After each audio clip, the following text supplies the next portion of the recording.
Hi everyone, welcome to Kalam PCS. Myself Abhishek, and today we are going to start with modern Indian history, which is meant for 68 BPSC prelims. ठीक है, तो 68 BPSC prelims में हमने क्या portion, कैसे, कौन सा question कहाँ से ज्यादा आते हैं, वो सारी बातें कर ली हैं. ठीक है, हिस्ट्री एक मेजर पोर्शन कवर करता है, उसमें भी मॉडर्न इंडियन हिस्ट्री की बात करें तो वो कुछ खास या ज्यादा इंपॉर्टेंट हो जाता है. तो मॉडर्न इंडियन हिस्ट्री स्टार्ट करेंगे हम थ्रू वॉइसरॉयज, जनरल्स, गवर्नर जनरल्स. ठीक है, उनके आने पे क्या क्या डेवलपमेंट्स हुई, कौन कौन से एक्ट आए, ये सारी चीजें हम इस क्लास में देखेंगे. ठीक है, तो ये दो क्लासेस इस थीम पे होंगी. एक थीम होगी आपकी डिफरेंशिएशन ऑफ कांग्रेस. ठीक है, तो उससे होगा, और एक डिफरेंट पर्सनैलिटीज और डिफरेंट नेशनल मूवमेंट्स. ये चार क्लासेस में आपकी हिस्ट्री डिवाइडेड है. Today will go till 1858. 1858 में क्या इंपॉर्टेंट होता है, तो 1857 का जो वॉर होता है, फर्स्ट वॉर ऑफ इंडिपेंडेंस, जिसको किसने कहा वो बताइए, फर्स्ट वॉर ऑफ इंडिपेंडेंस. ठीक है, तो इस वॉर के बाद जो भी मेजर चेंजेस हुए हैं 1858 वाले एक्ट में, वहां तक हम देखेंगे. ठीक है, स्टार्ट करेंगे 1793 वाले रेगुलेटिंग एक्ट से. But before starting we shall discuss कि क्या क्या हुआ, जो एडवेंट ऑफ यूरोपियंस इंडिया में कैसे हुआ, एडवेंट कैसे हुआ, और इनको ट्रेड प्रिविलेजेस कैसे मिली. ठीक है, खासकर अगर बात करेंगे तो ब्रिटिश को ट्रेड प्रिविलेजेस कैसे मिली, तो ये सब चीजें हम एक बार ब्रीफ ले लेते हैं, उसके बाद आगे बढ़ते हैं. So let's start. तो आप सबको पता है कि 1498 मई में, 1498 मई में इंडिया का जो रूट है, trade route from Europe, discover किया था वास्को डिगामा ने. ठीक है, पोर्तुगीज था. ठीक, मैप आप लोगों को समझ में आ जाएगा. तो उससे पहले की जो डेवलपमेंट थी 1487, इस समय में एक पर्सन था जिसका नाम था बार्थोलोमेउ डियाज. ये भी पोर्तुगीज था, और ये जो है डिस्कवर करता है cap of good hope.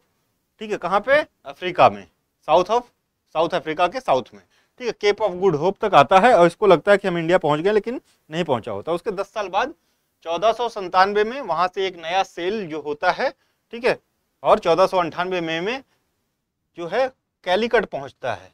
Calicut, ठीक है, किसका होता है ये, वास्को डिगामा का, मई 1498 में. ठीक है, तो यहां से जो है एडवेंट स्टार्ट हो जाता है. ठीक, और पहले जो इंडिया में आते हैं, अगर यूरोपियंस की बात करें तो वो पोर्तुगीज ही हैं. पोर्तुगीज सबसे पहले आते हैं. वास्को डिगामा जब कैलीकट में पहुंचता है तो he was warmly welcomed by local ruler. नाम नहीं है, टाइटल है जमोरिन. जमोरिन रूलर को कहते हैं, तो उसका नाम कहीं नहीं मिला है हमें हिस्टोरिकल अकाउंट्स में. तो जमोरिन टाइटल था, तो जमोरिन वेलकम करता है. और इसका जो पायलट होता है वास्को डिगामा का, ये गुजरात का एक होता है पर्सन. ठीक है, मुस्लिम पर्सन है. ठीक है, गुजरात का, वो इसका पायलट रहता है. ठीक है, तो ये चीजें इंपॉर्टेंट है, वो तब पूछेगा नहीं. ठीक, तो हमने ये बेसिक ब्रीफ देख लिया कि कैसे आए. इसके बाद जो है, इनके बाद जो आते हैं डच आते हैं, उसके बाद इंग्लिश आते हैं. तो 31 दिसंबर 1600 में क्वीन एलिजाबेथ फर्स्ट ने किसको, ईस्ट इंडिया कंपनी. ठीक है, इसका नाम कुछ और बहुत बड़ा है. ठीक है, और ये कंपनी ऑफ मर्चेंट्स है, एसोसिएशन ऑफ मर्चेंट्स की कंपनी है. तो एक ऑनर नहीं होता है, मर्चेंट्स की कंपनी है. ठीक है, इसको जो है चार्टर ग्रांट किया जाता है. तो चार्टर आप जब सुनते हैं तो कुछ स्ट्राइक करता है दिमाग में कि चार्टर क्या है. तो चार्टर मतलब प्रिविलेज या वैलिडिटी ग्रांट किया जाता है कि आप इतने दिन के लिए जाइए और ट्रेड कीजिए. तो ये ट्रेड चार्टर ग्रांट किया गया इसको, कंपनी को. ये मोनोपोली के साथ किया गया, मोनोपोली के साथ में, कि आपके अलावा और कोई नहीं करेगा. ठीक है, तो charter of trade for east and India. ठीक है, ईस्ट और इंडिया में किसको, इस कंपनी को ग्रांट किया गया. किसने, एलिजाबेथ वन ने ग्रांट किया. ठीक है, कि यहाँ पे ट्रेड करने के लिए, तो और कोई नहीं करेगा. ठीक है, तो उसके बाद आप देखते हैं कि रेगुलेटिंग एक्ट्स आते हैं. तो रेगुलेटिंग एक्ट और चार्टर में यही बेसिक डिफरेंट है कि चार्टर जो है is more oriented towards grants, ना कॉमर्शियल ग्रांट्स, या ट्रेड के लिए जो ग्रांट्स टाइम पीरियड दिया जाता है उससे रिलेटेड है. और जो अफेयर्स, कंपनी के जो अफेयर्स हैं, उनको मैनेज करने के लिए, अपने ज्यादा मतलब क्राउन का कंट्रोल या पार्लियामेंट का कंट्रोल उस पर करने के लिए रेगुलेटिंग एक्ट लाए गए. ठीक है, तो ये बेसिक डिफरेंस है दोनों में, रेगुलेटिंग एक्ट और चार्टर में. तो आप देखते हैं आगे 1793 में, 1793 के बाद 1813, 1793, 1813 और क्या, उसके बाद 1833 और 53। तो ये कुछ चार्टर्स आते हैं, ठीक है, 20-20 साल का इनका टाइम गैप होता है, तो 20-20 साल के लिए चार्टर ग्रांट किए जाते हैं, ठीक है। तो ये चार्टर में क्या क्या हुआ, कैसे कैसे हुआ, वो 1 बाय 1 देखेंगे, ठीक है। उससे पहले जब ब्रिटिशर्स इंडिया में आए तो इनकी पहली फैक्ट्री कहाँ बनती है, ठीक है, कैसे कैसे ये प्रोग्रेस करते हैं, उसका भी थोड़ा सा ओवरव्यू लेते हैं, ठीक है। तो ईयर वॉज 1609, कब, 1609 में पर्सन नेम्ड हॉकिंस या कैप्टन हॉकिंस, ये कहाँ पहुंचते हैं, आगरा पहुंचते हैं महाशय, किसके कोर्ट में, दरबार में, जहांगीर के, मुगल एम्परर जहांगीर के, ठीक है, to seek permission to establish a factory at Surat, ठीक है, इसलिए ये पहुंचते हैं। लेकिन कब तक रहते हैं, 1609 से 1611 तक आगरा में रहते हैं, ठीक है, लेकिन इनको परमिशन नहीं मिलती है सूरत में फैक्ट्री एस्टैब्लिश करने की, फैक्ट्री एस्टैब्लिश करने की परमिशन नहीं दी जाती है, ठीक है, और ये लौट जाते हैं, 1611 में लौट जाते हैं। फिर 1612 का ईयर आता है, ठीक है, इंपॉर्टेंट है इसलिए बता रहा हूं, ठीक है। 1612 में person name Thomas best, Thomas best.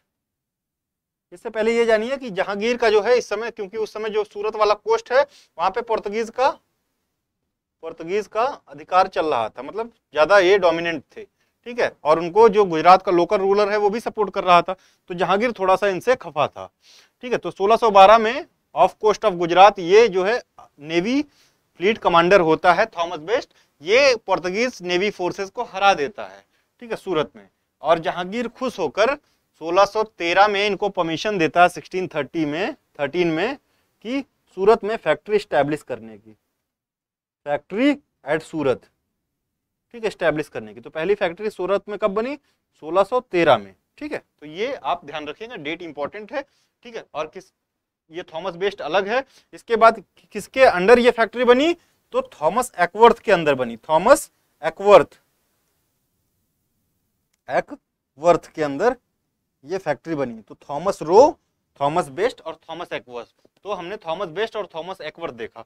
फिर आता है पीरियड 1615 का, ठीक है, जैसे जैसे टाइम बीतेगा वैसे वैसे इनकी इच्छाएं बढ़ेंगी ऑब्वियसली, ठीक है। तो इच्छाएं बढ़ी तो ये क्या चाहते थे, ट्रीटी करना, किससे, जहांगीर से, कि मोर जो है इनको ट्रेड प्रिविलेजेस मिले। तो ट्रीटी ये ऐसी थी इनकी डिमांड कि हमको ऑल ओवर इंडिया ट्रेड करने की हल्की सी मंजूरी दे दी जाए, ठीक है। लेकिन वो डिनाई की जाती है, लेकिन फिर भी कुछ ग्रांट्स दिए जाते हैं या कुछ चीजें मंजूर की जाती हैं, जैसे कि इनको मंजूरी दी गई to establish factories at Agra, Ahmedabad and Bharuch, ठीक है। तो ये एक सिंपल सी जर्नी थी।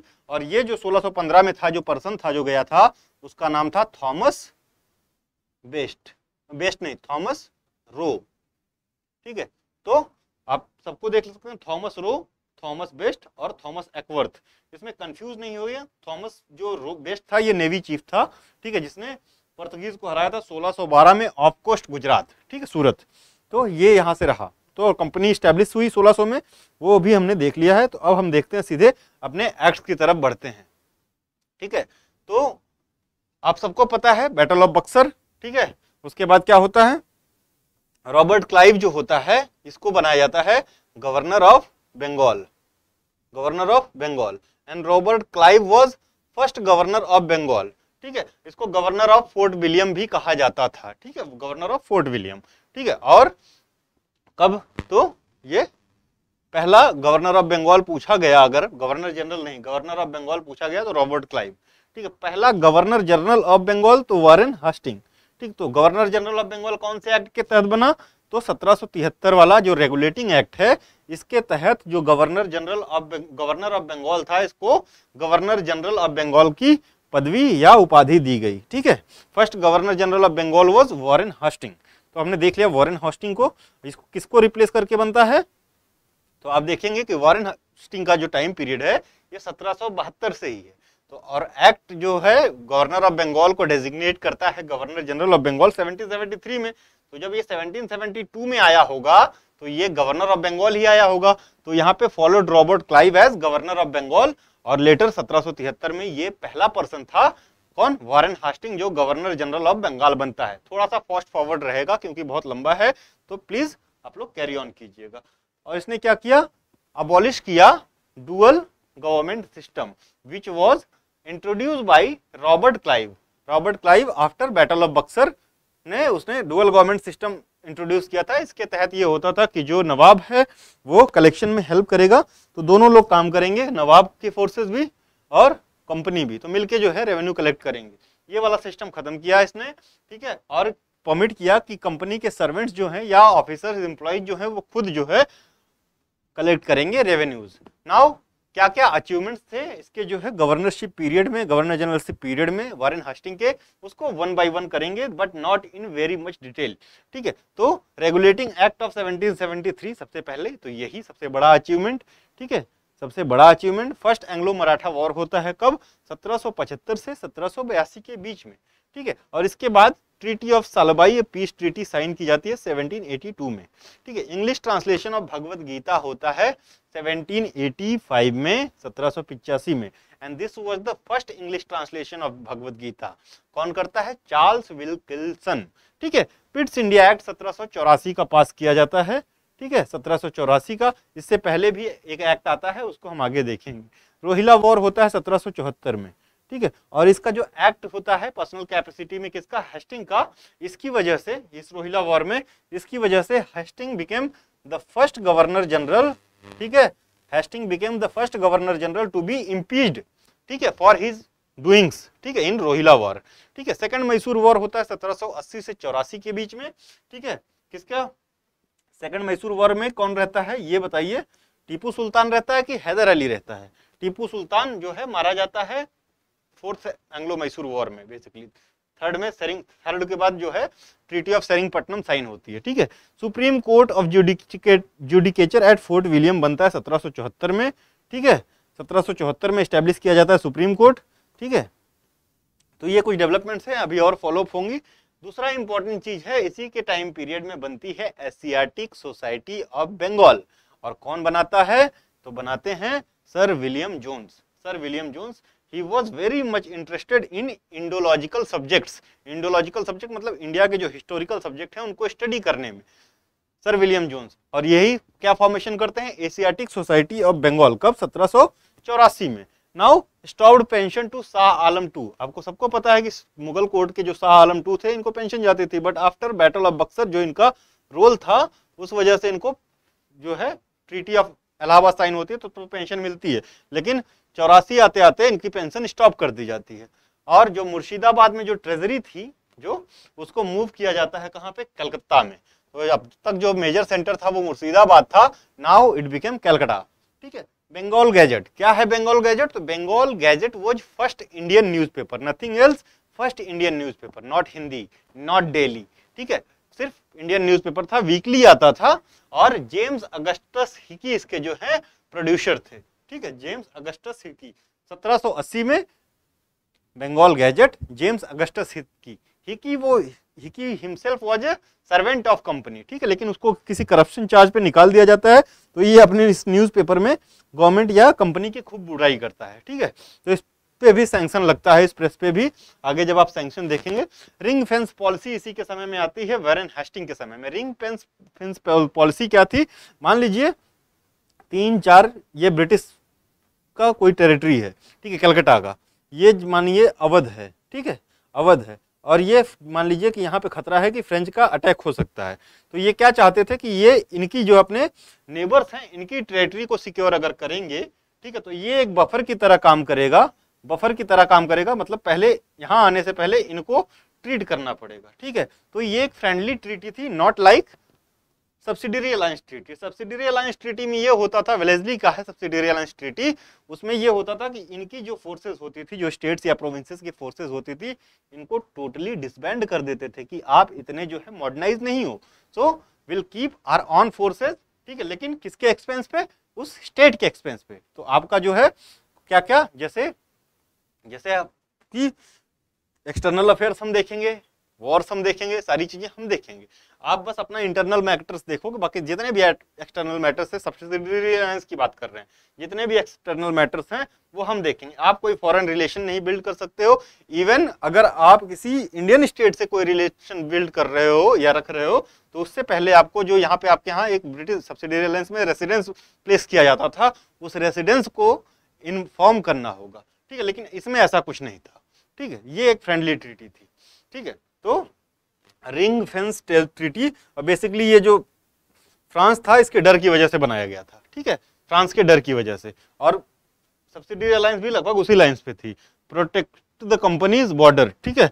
कलकत्ता मदरसा फॉर्म किया जाता है, जो बाद में जाके अलिया यूनिवर्सिटी बनती है, 1780 में फॉर्म किया जाता है। एंड सबसे जो बड़ी बात है, कलेक्टर की पोस्ट जो है इंट्रोड्यूस की जाती है। और ये कलेक्टर जो है, ये रेवेन्यू कलेक्शन के लिए इसकी पोस्ट बनाई जाती है। और आपको पता है कि revenue is a civil matter, ठीक है। जो भी डिस्प्यूट अराइज होगा, ठीक है, इन रेवेन्यू कलेक्शन, ठीक है, तो वो सिविल मैटर में जाएगा। कोई लैंड डिस्प्यूट है, कुछ भी है, तो वो सिविल मैटर में जाएगा। तो इस कोर्ट जो डायरेक्टर, जो कलेक्टर है, इसको सिविल जज की भी, जो सिविल जज है उसका भी पावर दिया गया, ठीक है, सिविल जज का भी पावर दिया गया, ठीक है। और क्या है, प्रोजिक्यूटेड, तो वही वाली बात बताई, तो he was the first person to be prosecuted और impeached for his actions in Rohilla war. Abolish dastak system. क्या है dastak system? Dastak system was basically passes, pass थे या ग्रांट्स थे जो दिए जाते थे कंपनी के सर्वेंट्स को, कि आप मान लीजिए कोई कस्टम टोल है, टोल नाका है, वहां पे जा रहे हैं, तो वे दिखाएंगे तो आपको आराम से जाने देंगे, आपको वहां पे फी नहीं जमा करनी पड़ेगी। बस इसका मिसयूज हो रहा था, इस वजह से इसको अबॉलिश किया। मिसयूज क्या? बैटल ऑफ बक्सर इसी जो है मिसयूज ऑफ दस्तक पे ही बेस्ड है, ठीक है। तो और ये क्या है, एक ट्राई करता है, मतलब पायलट प्रोग्राम चलाता है लैंड सेटलमेंट के ऊपर। जो परमानेंट लैंड सेटलमेंट है हम आगे देखेंगे, लेकिन परमानेंट लैंड सेटलमेंट का पहला जो इनिशियल फेज है वो कहिए कि हेस्टिंग के समय में ही हो जाता है। 1772 में 5 साल के लिए लागू करता है, फिर 1 साल के लिए कर देता है 1776 में, ठीक है। तो ये कुछ इंपॉर्टेंट डेवलपमेंट है इसके टाइम पीरियड में। नाउ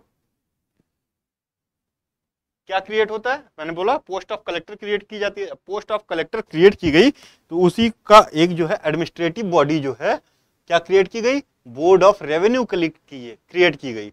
तो कलेक्टर्स टू कलेक्ट रेवेन्यू, ठीक है, तो ये उसके लिए था। ट्रेजरी वाली बात हो चुकी है। सिविल कोर्ट वेर क्रिएटेड, ठीक है, सिविल कोर्ट क्रिएट किए गए। तो नाउ जो क्रिमिनल कोर्ट्स थे, डिफरेंसेस क्या है कि सिविल कोर्ट्स में जो कलेक्टर्स प्रिसाइड करेंगे, हम ये पीछे बात की, क्योंकि सिविल मैटर्स है, ठीक है, वही ज्यादातर आ रहा है। और क्रिमिनल कोर्ट जो हैं उनको कौन करेंगे, देखेंगे, जज करेंगे, तो ये इंडियन जजेस देखेंगे, ठीक है। और ये स्टेट कोर्ट की तरह थी, सुप्रीम कोर्ट नहीं था, ये ध्यान दीजिएगा। सुप्रीम कोर्ट एपलेट कोर्ट था, मतलब एपलेट कोर्ट से भी ऊपर। तो जो है इसमें जो क्रिमिनल कोर्ट्स हैं उनको कौन देखेंगे? तो इंडियन जजेस देखेंगे। क्यों? क्योंकि अभी शुरुआती दिन था और ये जो है रिलीजियस सेंटिमेंट्स को हर्ट नहीं करना चाहते थे, रिलीजियस सेंटिमेंट्स को हर्ट नहीं करना चाहते थे, क्योंकि जो भी पर्सनल लॉज हैं सबके उससे जुड़े हुए रिलीजियस सेंटिमेंट होते थे नेटिव्स के। तो ये चाहते थे कि हम आपका सिविल तो देख रहे हैं, लेकिन क्रिमिनल हम उन्हीं के हाथों में अभी के लिए छोड़ रहे हैं, अभी हम इसमें इंटरवेन नहीं करेंगे। तो ये जो जजेस थे वो इंडियन थे, लेकिन अपीलेट कोर्ट जो था वो कलकत्ता में था, जहाँ पे इस कोर्ट के खिलाफ अपील की जा सकती थी। और यहाँ पे 2 तरह के कोर्ट्स थे, एक तो क्रिमिनल कोर्ट और एक सिविल कोर्ट। तो क्रिमिनल कोर्ट जो है वो सदर निजामत अदालत के नाम से जाना जाता था, और सिविल कोर्ट जो है वो सदर दीवानी के नाम से जाना जाता था, ठीक है। और ये अपीलेट कोर्ट्स थे, सदर दीवानी और Sadar Nizamat. Nizamat is criminal court, criminal court जहाँ पे ये जो कोर्ट्स हैं इनके मुद्दे सुने जाएंगे। एक बैंक भी स्टैब्लिश किया गया कलकत्ता में, प्री पोस्टल सिस्टम इंट्रोड्यूस किया गया, पुलिस भी इंट्रोड्यूस की गई, but not on large scale, ठीक है, कि उतने लार्ज स्केल पे नहीं, ठीक है। चलिए, तो हमने क्या क्या देखा पीछे। नाउ अब देखेंगे रेगुलेटिंग एक्ट ऑफ 1773, किसके टाइम पीरियड में? ऑब्वियसली हेस्टिंग, ठीक है। नाउ तो इस एक्ट से क्या होता? सबसे पहला तो governor of Bengal, governor general of Bengal बन जाता है, ठीक है। एंड क्रिएटेड एग्जीक्यूटिव काउंसिल, ठीक है, एक एग्जीक्यूटिव काउंसिल बनाई जाती है through regulating act of 1773 to assist governor general of Bengal, ठीक है, to assist governor general of Bengal, और इसमें कितने मेंबर्स थे? 4 मेंबर्स थे, ठीक है। लेकिन बाद में आप देखेंगे कि ये गवर्नर जनरल जो है ना, इससे भी परेशान होने लगे, तो ये मांगते हैं कि भाई ये जो है इनका ओवरराइडिंग पावर हमारे ऊपर ना हो, ठीक है। तो governor of Bombay and Madras को क्या बनाया गया? सबऑर्डिनेट बनाया गया to governor general of Bengal. Now governor general of Bengal क्या बड़ी पोस्ट बना दी गई, ठीक है। और इन जो ये दोनों थे, मद्रास वाले और बॉम्बे वाले जो गवर्नर थे, वो असिस्ट करेंगे गवर्नर जनरल ऑफ बंगाल को, ठीक है। सुप्रीम कोर्ट जो मैंने बात की थी 1774 में, तो इसमें टोटल 4 लोग थे, 3 मेंबर्स, 3 जूनियर जजेस और 1 chief justice. First chief justice was Elijah Impey, Elijah Impey, ठीक है। Prohibited servants to take presents and gifts from natives, ठीक है। तो इससे इनको लगता था कि ये प्रेजेंट के रूप में कुछ लेंगे तो वो ट्रेड प्रिविलेजेस उनको देंगे, इस तरह से ब्राइब का एक स्वरूप था, अभी भी मना किया जाता है सिविल सर्वेंट्स को, तो वही था, ठीक है। और क्या था? Strengthen the control of British government over accompany by court of director, सबसे इंपॉर्टेंट चीज है ये देखिए। तो इस जो रेगुलेटिंग एक्ट का सबसे इंपॉर्टेंट फीचर है वो है court of director, governing body of company. तो कंपनी को गवर्न करने के लिए एक गवर्निंग बॉडी बनाई गई जिसका नाम रखा गया कोर्ट ऑफ डायरेक्टर। तो अब आगे चल के देखेंगे तो कोर्ट ऑफ डायरेक्टर और बोर्ड ऑफ कंट्रोल भी बनाया जाएगा, ठीक है। तो अभी तो जितनी भी पॉलिटिकल और वो पावर्स हैं, कॉमर्शियल पावर, वो कोर्ट ऑफ डायरेक्टर के पास हैं। बाद में जितनी भी पॉलिटिकल पावर हैं वो बोर्ड ऑफ कंट्रोल के पास चली जाएंगी, ठीक है।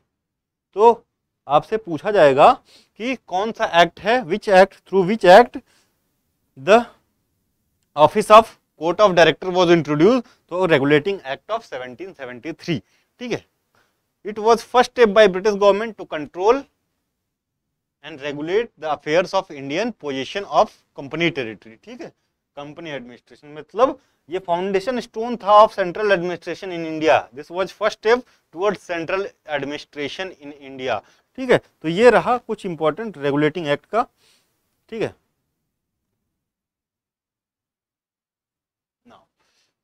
अब देखेंगे अमेंडिंग एक्ट ऑफ 1784। अब ये अमेंड क्यों किया गया? रेगुलेटिंग एक्ट का ही ये अमेंडमेंट है 1784 वाला, ठीक है। अमेंडिंग एक्ट है और क्यों किया गया देखें। अब 1773 से 84, ठीक है, 10-11 साल बाद अमेंड किया गया और द एक्ट ऑफ सेटलमेंट भी कहा गया, ठीक है, एक्ट ऑफ सेटलमेंट कहा गया। तो इसमें बेसिकली जो सुप्रीम कोर्ट के पास जो पावर थी उनको कर्व किया गया, ठीक है, सुप्रीम कोर्ट की पावर को कम किया गया और गवर्नर जनरल इन काउंसिल को ज्यादा पावर दी गई। और आगे देखेंगे कि इसकी भी पावर कर्व की जाती है, गवर्नर जनरल इन काउंसिल को ज्यादा पावर किसको दी जाती है? गवर्नर जनरल को। तो enacted to rectify the defects of act of 1773, exempted मतलब एग्जेम्प्टेड गवर्नर जनरल, उसकी काउंसिल और कंपनी के जो एम्प्लॉयज हैं, ठीक है, किससे? कि सुप्रीम कोर्ट के ऑफिशियल डिसीजन से, वो कोई ऑफिशियल एक्ट करते हैं अपने पर्सनल कैपेसिटी में, तो उसको जो है उनको क्वेश्चन सुप्रीम कोर्ट नहीं कर सकता है, ठीक है। तो इनको किसको गवर्नर जनरल, कंपनी के सर्वेंट्स और काउंसिल को भी, जो governor general in council 4 member की थी, ये कुछ भी करते हैं तो वो रिस्पॉन्सिबल नहीं होंगे सुप्रीम कोर्ट को। तो किसको रिस्पॉन्सिबल होंगे सारे लोग? गवर्नर जनरल इन काउंसिल को रिस्पॉन्सिबल होंगे, ठीक है, गवर्नर जनरल इन काउंसिल को। एक्सक्लूडेड रेवेन्यू मैटर्स, ठीक है। तो जो भी रेवेन्यू मैटर है या मैटर जो अराइज होता है from the collection of revenue will not be in jurisdiction of supreme court, ठीक है। Supreme court have jurisdiction over all inhabitants of Calcutta and administer the personal law of the defendants as per their personal laws, ठीक है। तो उनके personal laws को administration कर सकता है ये कौन? Supreme court. मतलब ये मैटर्स को देख सकता है लेकिन क्रिमिनल मैटर्स को नहीं देख सकता, या रेवेन्यू मैटर जो अराइज होते हैं उसको नहीं देख सकता, ठीक है। Appeals from provincial courts can be made only in governor general in council. जो भी प्रोविंसेस थे, तो प्रोविंशियल कोर्ट के जो कोई मुद्दे आते थे जो वहां सॉल्व नहीं हो पाते थे, वो सुप्रीम कोर्ट में नहीं लेकिन गवर्नर जनरल इन काउंसिल में ही मेड किए जा सकते थे। तो सुप्रीम कोर्ट की पावर को कम किया गया इस एक्ट में, बस यही है, ठीक है, और कुछ नहीं है। empowered the governor general in council to frame rules and regulation for the provincial courts and councils। तो जो provincial courts और council के लिए रूल फ्रेम करने की जो पावर किसको दी गई? Governor general in council. और किसकी पावर को कम किया गया? सुप्रीम कोर्ट की पावर को कम कर दिया गया, ठीक है। तो ये कुछ इंपॉर्टेंट है। तो हमने एक्ट ऑफ सेटलमेंट देखा, ठीक है। अब देखेंगे पिट्स इंडिया एक्ट ऑफ 1784, ठीक है, पिट्स इंडिया एक्ट ऑफ 1784। तो हमने बोला था वहां पे बोर्ड ऑफ डायरेक्टर, तो अब बोर्ड ऑफ कंट्रोल दिखेगा। तो बोर्ड ऑफ डायरेक्टर और बोर्ड ऑफ कंट्रोल में यही अंतर है कि बोर्ड ऑफ डायरेक्टर अभी regulating body of companies affair था, बोर्ड ऑफ डायरेक्टर नई board of court of director, sir एक सेकंड, ये बहुत कंफ्यूजिंग है, इसको याद रखिए। तो वो था आपका कोर्ट ऑफ डायरेक्टर सीओडी, ठीक है, और इसके पास पहले सारी पावर्स थी। अब ये नई बॉडी बना दी गई बोर्ड ऑफ कंट्रोल बीओसी, ठीक है। अब इसके पास जो है जितनी भी पॉलिटिकल पावर्स सीओडी की थी यानी कोर्ट ऑफ डायरेक्टर की, इसको दे दी गई बोर्ड ऑफ कंट्रोल को। Political affairs of the company, ठीक है, which previously held by court of director was transferred to board of control. Now court of director के पास क्या रह गया, commercial affairs of the company रह गया, ठीक है, डबल गवर्नमेंट सिस्टम, ठीक है, यानी डबल गवर्नमेंट सिस्टम यहाँ पे लॉन्च होती है। अभी हमने डुअल गवर्नमेंट देखा था, अब ये है डबल गवर्नमेंट सिस्टम कि हमने बेसिकली जो कॉमर्शियल और पॉलिटिकल जो फंक्शन है कंपनी का उसको बांट दिया दो भागों में। तो एक तो आपका कोर्ट ऑफ डायरेक्टर हो गया, ये कॉमर्शियल अफेयर्स देखेगा, और बोर्ड ऑफ कंट्रोल जो है ये पॉलिटिकल अफेयर्स देखेगा, ठीक है, पॉलिटिकल अफेयर्स देखेगा। तो this is the double government system. और डुअल गवर्नमेंट सिस्टम क्या था, जो क्लाइव ने इंट्रोड्यूस किया था, जो हम प्रीवियसली देख चुके हैं, ठीक है। तो control and supervise all operations of the civil and military government of company. Revenues of British position in India कौन देखेगा, बोर्ड ऑफ कंट्रोल देखेगा। Territory of company in India British position of India के नाम से जाने लगी, ठीक है। ब्रिटिश गवर्नमेंट में supreme control over company affairs and its administration was set introduced by Pitt's India act 1784, ठीक है। तो बेसिकली थोड़ा सा ज्यादा इंक्रीज किया गया किसका, ब्रिटिश गवर्नमेंट का over Indian position of company, लेकिन अभी भी जाना जाता था इंडियन पोजीशन ऑफ कंपनी के नाम से ही, ठीक है। Interest of her majesty. Now lower और एपलेट कोर्ट, मतलब अब कॉर्नवालिस देखेंगे 1786 से 1793 में कॉर्नवालिस, ठीक है। तो कॉर्नवालिस के टाइम पीरियड में क्या क्या होता है, तो सबसे पहले तो लोअर एपलेट कोर्ट्स एस्टेब्लिश हुए, लोअर और एपलेट कोर्ट एस्टेब्लिश किए जाते हैं, ठीक है। परमानेंट सेटलमेंट किसके टाइम पीरियड में आता है, कॉर्नवालिस के पीरियड में। और कहाँ इंट्रोड्यूस किया जाता है, तो बिहार और बंगाल में। परमानेंट सेटलमेंट क्या है, तो परमानेंट सेटलमेंट में बेसिकली जमींदारी सिस्टम भी यहीं से निकल के आया है, जमींदारी सिस्टम। तो जमींदार या मिडलमैन को रेवेन्यू कलेक्शन के लिए रखा जाने लगा। और जैसे मान लीजिए 100 रुपए कलेक्ट करने हैं, तो ये 110 रुपए कलेक्ट करेगा, मतलब 110 रुपए कलेक्ट करने हैं मान लीजिए, तो 110 का ये जो 10 रुपया है ये इसकी फीस होगी जमींदार की, बाकी जो है किसके पास जाएगी, ब्रिटिश गवर्नमेंट के पास जाएगी। तो दिस वाज द सेटअप, ठीक है, ऑफ परमानेंट सेटलमेंट, जो बिहार और बंगाल में इंट्रोड्यूस किया गया 1793 में, 1793 में अंडर कॉर्नवालिस, ठीक है। कॉर्नवालिस जमींदारी सिस्टम भी के नाम से भी जाना जाता है, ठीक। तो इसमें बहुत ऑपरेसिव प्रैक्टिसेस हुई, ठीक है। अनलॉफुल जो है कलेक्शन ऑफ रेंट्स या लैंड रेवेन्यू हुए, ठीक है। तो इसकी काफी आलोचना हमको देखने को मिलती है। कॉर्नवालिस कोड आता है 1793 में। तो इसमें क्या है, कॉर्नवालिस कोड में कुछ इंपॉर्टेंट नहीं है, बेसिकली इसने जो है पार्ट जो थी, जो पर्सोनल थे, सर्विस पर्सोनल्स या कंपनी के जो एम्प्लॉयज थे, इनको 3 पार्ट्स में डिवाइड किया। एक तो रेवेन्यू वाले में, एक जुडिशियल और कमर्शियल। बेसिकली सारे फंक्शन जो डिफरेंट थे, कमर्शियल, रेवेन्यू और जुडिशियल फंक्शन को अलग अलग कर दिया, यानी सेपरेट कर दिया। सिविल सर्विसेज इन इंडिया को इंट्रोड्यूस करता है कौन, कॉर्नवालिस, लेकिन उतने लंबे स्केल पे नहीं, ठीक है। और ज्यादातर जो भी सर्वेंट्स होते थे वो रिकमेंडेशन पे आते थे, अभी ओपन कंपटीशन नहीं है, रिकमेंडेड होता था। फादर ऑफ पुलिस सिस्टम किसको कहते हैं, तो कॉर्नवालिस को कहते हैं। आपने देखा था पिछले एक्ट में ही 1773 वाले में कि पुलिस सिस्टम वो आ गया था, ठीक है। लेकिन अभी यहाँ पे फादर ऑफ पुलिस सिस्टम हम कॉर्नवालिस को देख रहे हैं, क्यों, क्योंकि इसने क्या, जितने भी थानास थे उसमें दरोगाज की नियुक्ति की, ठीक है, अपॉइंटमेंट किया फॉर प्रॉपर पॉलिसिंग। कॉर्नवालिस को reform, modernisation, rationalisation of civil services के लिए जाना जाता है, ठीक है। क्योंकि भाई कोई भी पॉइनियर तो है ना ये इस फील्ड में।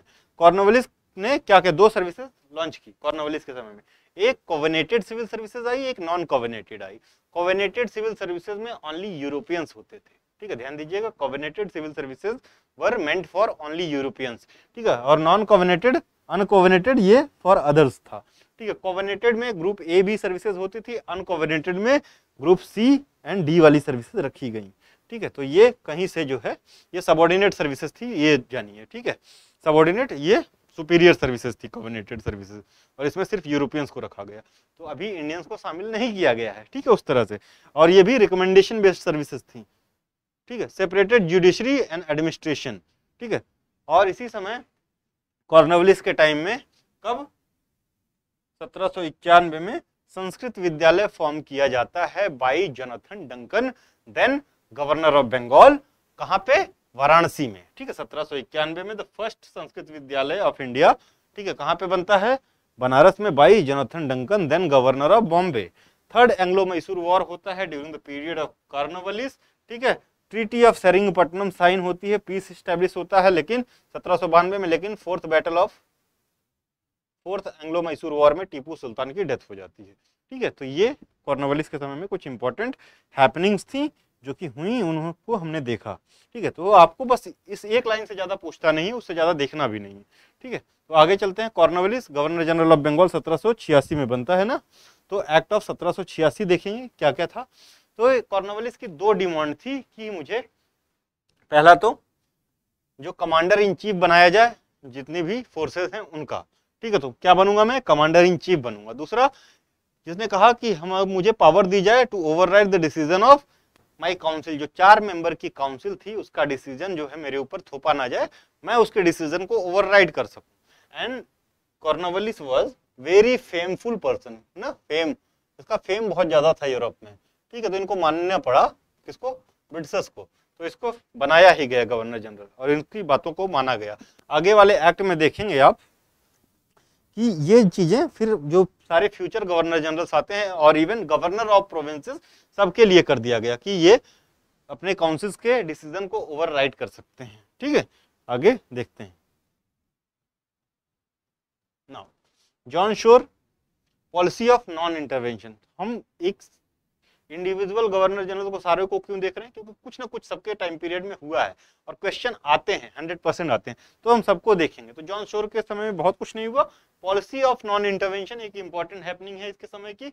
वो क्या था, तो इसका ये था मानना कि जितने भी इंटरनल अफेयर्स के मैटर्स हैं इंडियन रूलर्स के, इसमें हम नहीं इंटरवेन करेंगे, है ना, इसमें हम इंटरवेन नहीं करेंगे, ठीक है। तो ये पॉलिसी ऑफ नॉन इंटरवेंशन यही थी। और charter act of 1793 John Shore के समय में आता है।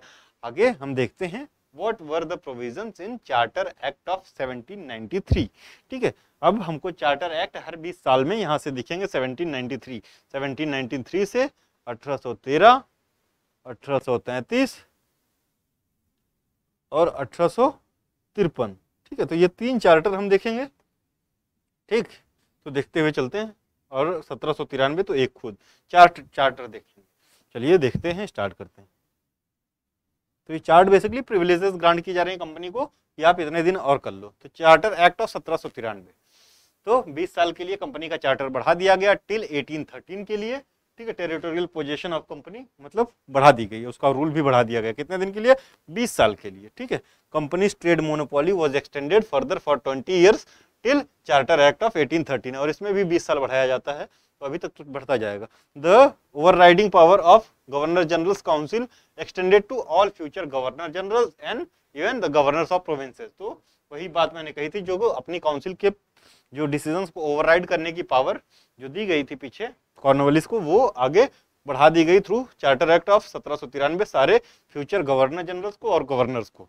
गवर्नर जनरल को मोर पावर दी गई और कंट्रोल ओवर टेरिटरीज दी गई, presidencies of Bombay and Madras. तो जो गवर्नर जनरल था ऑफ बंगाल उसको ज्यादा पावर दी गई over governor of Madras and Bombay. Commander in chief was not to be the member of governor general in council. Commander of chief जो है आर्मी का, जो चीफ आर्मी सारी फोर्सेस का चीफ होगा, वो मेंबर नहीं हो सकता है गवर्नर जनरल इन काउंसिल का unless he was so appointed, ठीक है। तो वही मतलब है, अगर उसको इस तरह से अपॉइंट किया जाता है तो रह सकता है, अदरवाइज नहीं, ठीक है। Member of board of control and their staff, ठीक है। बोर्ड ऑफ कंट्रोल और उनके स्टाफ कहाँ से पेड किए जाएंगे, इंडियन रेवेन्यू से, लेकिन वो रिस्पॉन्सिबल किसको थे, ब्रिटिश कैबिनेट को थे। तो ये इसका एक इंपॉर्टेंट फैक्ट है, वो याद रखिएगा। नाउ अब देखेंगे वेलेस्ली को। तो हमने सब्सिडियरी अलायंस पीछे डिस्कस किया था, तो सब्सिडियरी अलायंस डिस्कस नहीं करेंगे। वेलेस्ली के समय में आता है सब्सिडियरी अलायंस, ठीक है। लेकिन इसमें देख लेंगे कौन कौन सा पहले, सबसे पहले हैदराबाद को ये अनेक्स किया जाता है, सब्सिडरी अलायंस के अंतर्गत वो लाया जाता है, उसके बाद मैसूर को, उसके बाद नवाब ऑफ अवध यानी अवध को, ठीक है। फोर्थ एंग्लो मैसूर वॉर 1799 में टीपू सुल्तान वॉज किल्ड, ठीक है। और थर्ड के बाद क्या है, ट्रीटी ऑफ सेरिंगपट्टनम कब साइन होती है, थर्ड एंग्लो मैसूर वॉर के बाद, ठीक है। सब्सिडरी ट्रीटी ऑफ बसाइन होती है 1802 में, and second Anglo Maratha war होता है 1803 में, ठीक है। फोर्ट विलियम कॉलेज बनाया जाता है कलकत्ता में 1800 में, और मद्रास प्रेसिडेंसी और creation of Agra province was done in 1800, ठीक है। राजभवन कलकत्ता में बनाया जाता है, और सेंसरशिप एक्ट 1799 में 99 किसके टाइम पे पास किया जाता है, वेलेस्ली के। तो वेलेस्ली के टाइम पे दो चीजें आपसे इंपॉर्टेंट पूछा जा सकता है, जो सेंसरशिप एक्ट और सब्सिडरी अलायंस ट्रीटी, ठीक है। ये दो चीजें आपसे आपके एग्जाम में पूछा जा सकता है, तो ये ध्यान दीजिए। तो सेंसरशिप एक्ट 1799 किस चीज से रिलेटेड है, तो सेंसर करना किसको, न्यूज़पेपर या पब्लिकेशंस को। बेसिकली इस समय इंग्लिश फ्रेंच राइवलरी चल रही थी, इंग्लिश और फ्रेंच राइवलरी चल रही थी, तो जितने भी पब्लिकेशन थे फ्रेंच के, इनको कर्व करने के लिए ये सेंसरशिप एक्ट लाया गया। लेकिन जितने भी इंडियन पब्लिकेशन थे सारे इसकी स्क्रूटनी के अंदर आए और ब्रूटली जो है कर्व किए गए, ठीक है। उस समय उतनी एग्रेसिव राइटिंग नहीं होती थी 1799 में। चलिए, the mutiny of Vellore, sir George बर्लो, ठीक है, जॉर्ज बर्लो, इनका टाइम पीरियड है 1805 टू 1807, इन्हीं के समय में होती है म्यूटिनी ऑफ वेल्लोर। क्या है mutiny of Vellore, mutiny of Vellore जो है आपकी 1857 से पहले इतनी लार्ज स्केल की पहली म्यूटिनी थी। 1806 में होती है वेल्लोर मद्रास प्रेसिडेंसी में।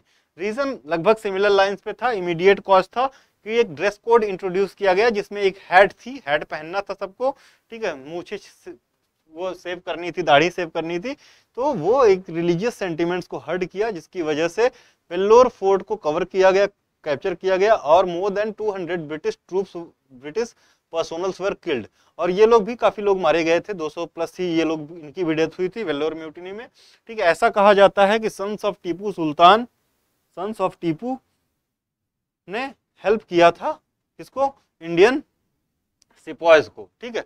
और उस समय उसी दिन जो है टीपू की किसी बेटी की शादी थी वेल्लोर फोर्ट में, तो उसका फायदा उठा के ये म्यूटिनी हुई थी, ठीक है। चलिए, और कोई इससे ज्यादा कुछ नहीं है, आगे बढ़ते हैं।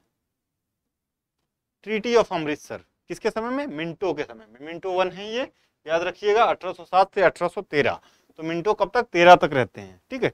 ट्रीटी ऑफ अमृतसर कब साइन होती है, 25 अप्रैल 1809 में, ठीक है। इंपॉर्टेंट है ट्रीटी ऑफ अमृतसर,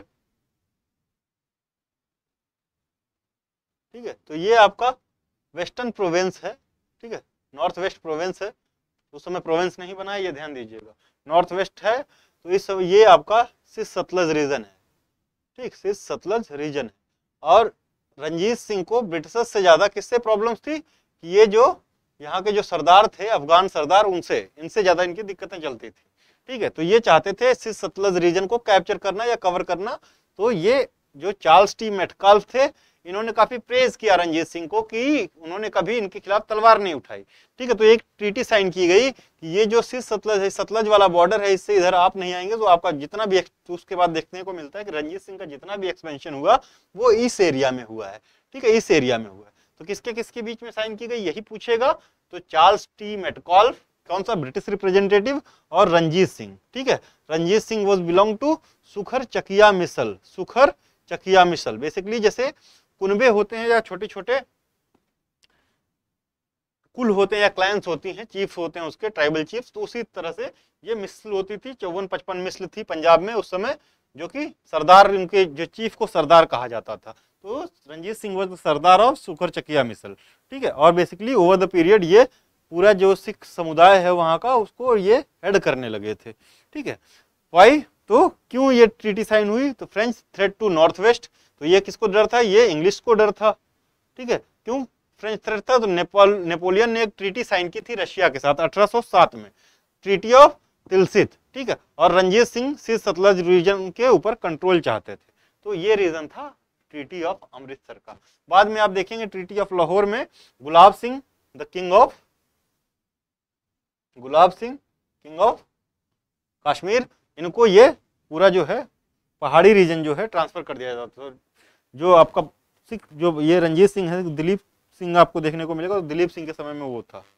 ठीक है, end of company monopoly, charter act of 1813, सबसे इंपॉर्टेंट है चार्टर एक्ट ऑफ 1813 में क्या कि कंपनी की मोनोपोली खत्म कर दी जाती है।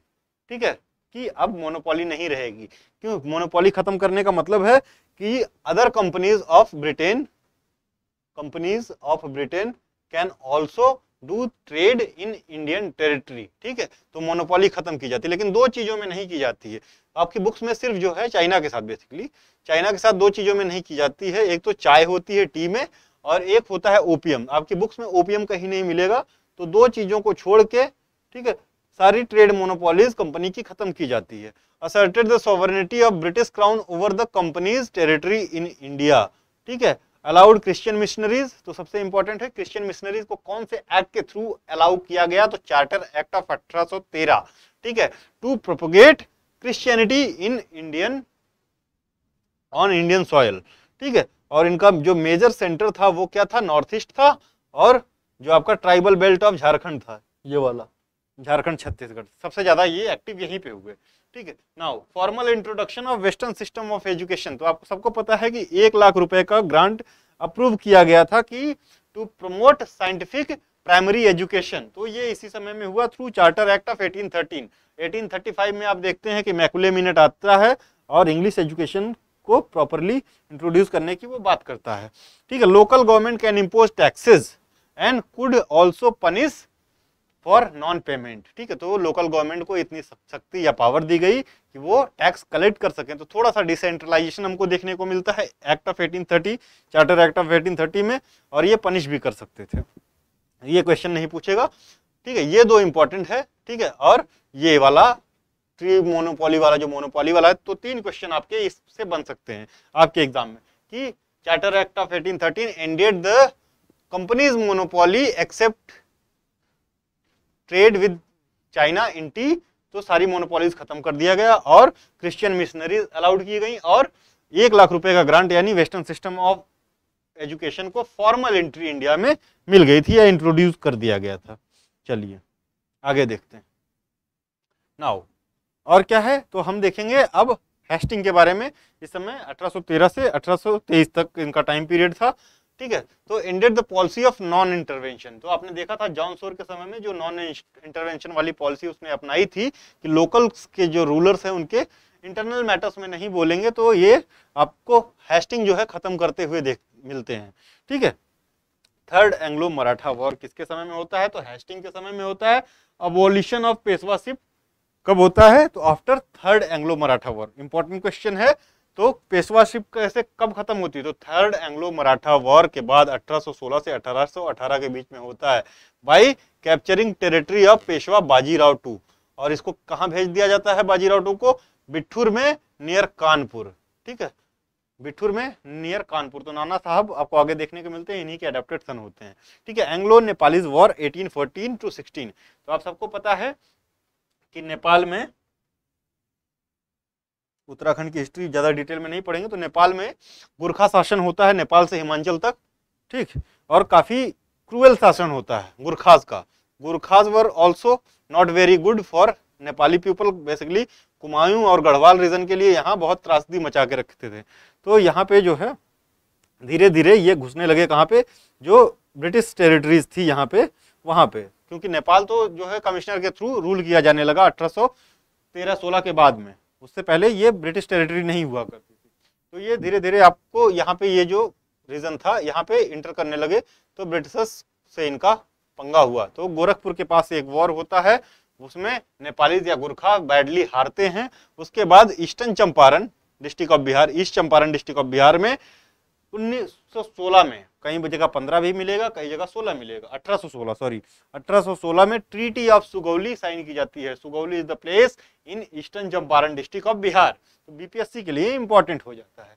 ठीक है, क्रिएशन ऑफ बॉम्बे प्रेसिडेंसी इन 1818, तो बॉम्बे प्रेसिडेंसी बनाई जाती है 1818 में। ठीक है, अभी प्रोविंस था, प्रेसिडेंसी देखने को मिल रहा है आपको। ठीक है, रॉयतवारी सिस्टम इंट्रोड्यूस किया जाता है। तो अभी हमने क्या देखा, परमानेंट सेटलमेंट देखा था, अब हम रॉयतवारी और महलवारी देखेंगे। तो 3 तरह के लैंड सेटलमेंट आपको पढ़ने हैं, एक तो परमानेंट सेटलमेंट और एक रॉयतवारी और एक महलवारी किसने इंट्रोड्यूस किया, किसका टाइम पीरियड था, बहुत इंपॉर्टेंट था। तो रॉयतवारी और महलवारी दोनों किसके टाइम पीरियड में, हेस्टिंग के टाइम पीरियड में इंट्रोड्यूस की गई, ठीक है। और परमानेंट सेटलमेंट किसके टाइम पे, तो वो आप कमेंट में बताइए, पीछे बताया जा चुका है। तो रॉयतवारी सिस्टम कहाँ पे, मद्रास प्रेसिडेंसी में 1820 में इंट्रोड्यूस की जाती है। तो मद्रास प्रेसिडेंसी का उस समय गवर्नर होता है थॉमस मुनरो, ठीक है। थॉमस मुनरो उसने इंट्रोड्यूस की कहाँ कहाँ पे, तो मद्रास, बॉम्बे, कुछ पार्ट ऑफ असम और कुर्ग में, ठीक है। तो रॉयतवारी सिस्टम कहाँ कहाँ पे, तो ऐसे आप मैप में देखें, ठीक है। तो मद्रास एक तो, Bombay, entire Bombay, Madras, some part of Assam and Coorg, ठीक है, कुछ पार्ट ऑफ कुर्ग, कुर्ग तमिलनाडु वाला एरिया, ठीक है। महलवारी सिस्टम की बात करें तो महलवारी जो है आपका Gangetic valley, basically north India वाला जो मेजर रीजन है उसी में किया गया, in northern India by Holt Mackenzie 1822 में। तो रॉयतवाड़ी 1820 बाई थॉमस मुनरो, ये जो है गवर्नर थे मद्रास प्रेसिडेंसी के, और महलवारी नॉर्दर्न इंडिया में हॉल्ट मैकेंजी द्वारा 1822 में central province, north west frontier पे, आरा में, पंजाब में और गंगेटिक वैली में लॉन्च की जाती है, ठीक है। तो आपको रीजन पता होना चाहिए। हिंदू कॉलेज खोला जाता है जिसको आज हम प्रेसिडेंसी कॉलेज के नाम से जानते हैं, प्रेसिडेंसी यूनिवर्सिटी कलकत्ता में 1817 में, ठीक है। बंगाल टेनेंसी एक्ट लाया जाता है 1822 में। तो कल्टीवेटर्स के पास ये पावर होती है कि आप जब तक रेंट देंगे तब तक आपके पास वो जमीन रहेगी, ठीक है। तो cultivators had hereditary right of position of the land as long as they pay rent, ठीक है। तो ये हेस्टिंग के समय में इतनी हैपनिंग्स आपको देखने को मिलती है। नाउ एमरेस्ट को देखेंगे, जॉन एमरेस्ट या लॉर्ड एमरेस्ट के नाम से भी जानते हैं। तो पहला एंग्लो बर्मीज वॉर किसके टाइम पे हुआ, तो एमरेस्ट के समय में हुआ। कंपनी डिफीट्स बर्मीज किंग बैगिदा, ठीक है, बैगिदा एंड अनेक्सेस असम, मणिपुर, अरकन और तनासेरिम, ठीक है। तो ये सारा जो है बर्मा का टेरिटरी था, इसको फर्स्ट एंग्लो बर्मीज वॉर में अनेक्स किया जाता है, ठीक है। तो ये ध्यान दीजिए, इंपॉर्टेंट है, कई बार पूछा गया है। तो फर्स्ट एंग्लो बर्मीज वॉर 1824 से लेके 26 तक कौन कौन सा, असम, मणिपुर, अरकन और तरेसरिम को एनेक्स करती है British company. Establishment of Sanskrit college eight Calcutta 1824 में होता है। तो कौन रिकमेंड करता है, जेम्स प्रिंसेप। जेम्स प्रिंसेप कौन है, ये कमेंट बताइए, अशोका टाइम पीरियड से या अशोकन स्क्रिप्ट से रिलेटेड है। ईश्वर चंद्र विद्यासागर 1851 में प्रिंसिपल बनाए जाते हैं इसी संस्कृत कॉलेज के, ठीक है। और ये क्या, नॉन ब्राह्मण और नॉन वैद्य कास्ट वाले स्टूडेंट्स को भी इस कॉलेज में एंट्री दिलवाते हैं, ठीक है। नाउ ट्रीटी ऑफ यंडाबू, तो ये जो एनेक्सेशन ऑफ बर्मा आप देख रहे हैं, तो ये 1826 में ट्रीटी ऑफ एंडाबू साइन की जाती है between company and Burmese king Bagyidaw के बीच में। कंपनी ने इससे कितना पैसा लिया, 1 मिलियन पाउंड्स लिया, ठीक है, तब जाके कुछ टेरिटरी उनकी छोड़ी, ठीक है। तो ये कुछ इंपॉर्टेंट हैपनिंग्स थी जो हेमरेस्ट के समय में हुई। Now governor generals of India, अभी हमने देखा गवर्नर जनरल ऑफ बंगाल, ठीक है। तो कौन था पहला गवर्नर जनरल ऑफ बंगाल, ये आप कमेंट में फिर से बताइए, हमेशा याद होना चाहिए आपको। Now governor general of India, तो कौन था है फर्स्ट, तो ये है विलियम बेंटिक। सप्रेशर ऑफ ठगी सिस्टम, ठीक है, ये सारी चीजें, और सती प्रथा को एंड करने वाले यही हैं बेंटिक जी, याद रखिएगा। सती वगैरह को 1829 में, ठीक है, विद द हेल्प ऑफ राजा राम मोहन राय, ठीक। तो first governor general of India was William Bentinck, ठीक है। टाइम पीरियड 1828 से 35। चलिए इनके बारे में थोड़ा सा देखा जाए। बंगाल सती रेगुलेशन एक्ट पास करते हैं 1829, किसके प्रयासों का नतीजा था ये, ठीक है। तो Raja Ram Mohan Roy, he was a polyglot, ठीक है। संवाद कौमुदी इनका इंपॉर्टेंट जनरल था, संवाद कौमुदी, ठीक है, याद रखिएगा, किसका, Raja Ram Mohan Roy. Mahalwari system in central India, तो महलवारी सिस्टम देख लिया था, तो इन्हीं के टाइम पे इंट्रोड्यूस किया गया। एक एक्ट आता है विलियम बेंटिक के समय, जब 35 है तो 1833 का एक्ट इन्हीं के समय में आएगा। तो 1833 का जो चार्टर एक्ट था उसको और क्या कहते हैं, तो सेंट हेलेना एक्ट के नाम से भी जानते हैं, या चार्टर एक्ट ऑफ 1833 को के नाम से भी जानते हैं। तो इस समय क्या है, मिशनरीज को फुल फ्लेज ये दे दिया गया कि सारे लोग आओ आराम से करो। कोल रेबिलियन होता है 1831 में, ये कोल रेबेलियन आप देखिए, कमेंट में बताइए। आगे हम देखेंगे ट्राइबल रेबेलियंस में। English education act of 1830 was passed during the period of William Bentinck. तो क्या है ये act of 1835, education act of 1835? Basically इसको हम किस नाम से जानते हैं? मैकुले मिनट के नाम से जानते हैं, मैकुले मिनट के नाम से, ठीक है, मिनट के नाम से। और ये क्या था? तो ये इसके जो रिकमेंडेशन थे वो बहुत ही ज्यादा हार्श थे। हार्श इन द सेंस कि ये जो है मास एजुकेशन को रिजेक्ट करता है, मास एजुकेशन को रिजेक्ट करता है, ठीक है। तो ये क्या बोलता है कि हम हैंडफुल ऑफ इंडियंस को सिर्फ इंग्लिश में पढ़ाएंगे, ठीक है, सिर्फ इंग्लिश पढ़ाएंगे, ठीक। तो ये complete English as an medium को रिकमेंड करता है और मास एजुकेशन को वो मना करता है। तो ये कहता है ये वाला अप्रोच है कि ऊपर से धीरे धीरे नीचे बढ़ते जाएंगे कि ये एजुकेट होंगे, फिर ये एजुकेट होंगे, फिर ये एजुकेट होंगे, ठीक है। तो मास एजुकेशन एक बार में नहीं करना है इनको, ठीक। नाउ सप्रेशन ऑफ ठगी इसी के समय में 1829 से 35 के बीच में विलियम बेंटिक के टाइम पे होती है। तो मैकुले मिनट याद रखिएगा, मैकुले मिनट, ठीक है। और हम देखेंगे थोड़ा सा अच्छा जो एजुकेशन की पॉलिसी थी वो सबसे ज्यादा हमको कौन सी? तो 1854 वाली पॉलिसी है, ठीक है, 1854 वाली। क्या नाम है उसका? आप कमेंट में बताइए, आगे हम देखेंगे। अब देखेंगे चार्टर एक्ट ऑफ 1833। तो इस एक्ट का सबसे इंपॉर्टेंट जो पहलू है वो है कि कंपनी की जो ट्रेड मोनोपोली बच गई थी चाइना के साथ टी और ओपीएम में, उसको भी खत्म कर दिया जाता है। तो यानी सारी मोनोपोली क्लोज कर दी जाती है कंपनी की। कंपनी का ट्रेडिंग राइट नहीं खत्म किया जाता, ट्रेड तो करेगी, लेकिन और भी कंपनीज जो है ब्रिटेन से आके यहाँ पे बिजनेस कर सकती हैं, ये कह दिया गया। तो कंपनीज कॉमर्शियल एक्टिविटीज वर क्लोज डाउन, ठीक है। Now only administrative body for British Indian position in India. तो अब क्या रह गई कि एडमिनिस्ट्रेटिव बॉडी रह गई, जितना भी पोजीशन इन्होंने बनाया उसका एडमिनिस्ट्रेशन देखो, बाकी अब हम एम्प्लॉय करेंगे। Trade links with China were also close down, permitted the Britishers to settle freely in India, मतलब मर्चेंट बिजनेस आगे कर सकते हैं। Legalise colonisation of the country, company still possess the Indian territory in trust of his majesty. तो अभी भी इसके पास है, ठीक है, मैनेज करो कि एडमिनिस्ट्रेटिव पावर तो है, लेकिन किसके ट्रस्ट में? His majesty. अब हर मैजेस्टी नहीं रह गई 1833 में, हिज मैजेस्टी आ गए हैं तो उनके ट्रस्ट में। तो act of 1833 is very important, आप इसको देख लें, ठीक है। तो ये क्वेश्चन ये इस तरह से आपको पूछ सकता है कि कॉलोनाइजेशन इंडिया में कब परमिट किया गया, ब्रिटिश कॉलोनाइजेशन? तो एक्ट ऑफ 1833, ठीक है। चलिए कि अब आप आके बसिए जहां मन वहां, ठीक है, जमीन खरीदिए, सब करिए। Now provisions of the charter act of 1833, और क्या था? Governor general of Bengal is now become the governor general of India through this act, ठीक है। और क्या है? Administration was unified, administration was unified. Now the governor of Bombay and Madras no legislative powers, ठीक है, सारी लेजिस्लेटिव पावर किसके पास चली गई? गवर्नर जनरल ऑफ इंडिया का, इंटायर ब्रिटिश इंडिया। अब ये क्या रह गए? बस ये असिस्टेंट्स रह गए या एडवाइजर्स रह गए इनके, ठीक है। थोड़ा मतलब उनको पावर तो है, ठीक है, लेकिन जो सारी लेजिस्लेटिव पावर है उनकी पावर को ये ओवर रूल कर सकता है। Governor general in councils authority to amend, repeal और alter any law pertaining to all people places in British Indian territories. तो ये जो गवर्नर जनरल इन काउंसिल है इसके पास मतलब गवर्नर जनरल इन काउंसिल के पास मतलब अनलिमिटेड पावर दे गई। तो अमेंड, रिपील और alter any law pertaining to all people places in British Indian territory. तो किसी भी प्लेस पे या उस पे वो कोई भी चीज को अमेंड कर सकता था, तो इसमें कोई भी आ सकता था, ठीक है। तो इसमें मद्रास भी आएगा, बॉम्बे भी आएगा, फ्रेंच टेरिटरीज भी आएंगी, पोर्तुगीज टेरिटरीज भी आएंगी, सारी चीजें, ठीक है। तो आपका 1833 वाला जो एक्ट है ये बहुत ब्रॉड है, ठीक है। 1 मिनट का break.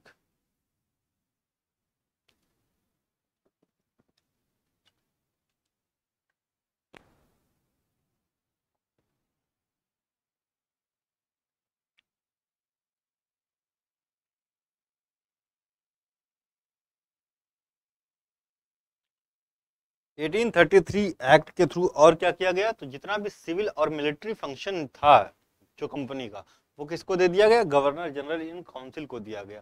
Governor general in council to have 4 members and 4th member had limited powers, ठीक है, क्योंकि ये लॉ मेंबर्स था, ठीक है, लॉ मेंबर था। तो जीजीआईसी के पास कितने थे? 4 मेंबर्स थे, और 4th जो मेंबर था इसके पास लिमिटेड पावर्स थी, और इसको लॉ मेंबर्स के नाम से जाना जाता था। और ये कौन था, कैसे था, ये आप कमेंट कर सकते हैं।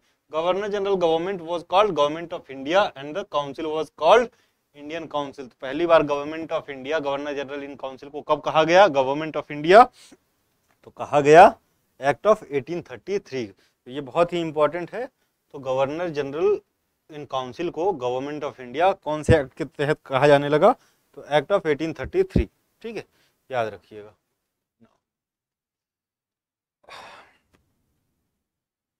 अब 1833 के तहत और भी कुछ चीजें होती हैं। तो वो इंडियन लॉ कमीशन बनाया जाता है 1833 में। ठीक है, और ये एक्ट क्या मैंडेट करता है? Any law made in India put before British parliament. तो कोई भी लॉ इंडिया में बनता है उसको स्क्रूटनी के लिए कहाँ रखा जाएगा? ब्रिटिश पार्लियामेंट में। और वो ब्रिटिश पार्लियामेंट जब पास करेगा तो वो क्या कहलाएगा? एक्ट कहलाएगा। तो एक्ट कब से बनने लगे? 1833 के बाद से। Law commission was established. और फर्स्ट लॉ कमीशन इंडिया का कौन था? ठीक है, लॉ कमिश्नर कौन था? Lord Macaulay. तो who was the first law commissioner of India?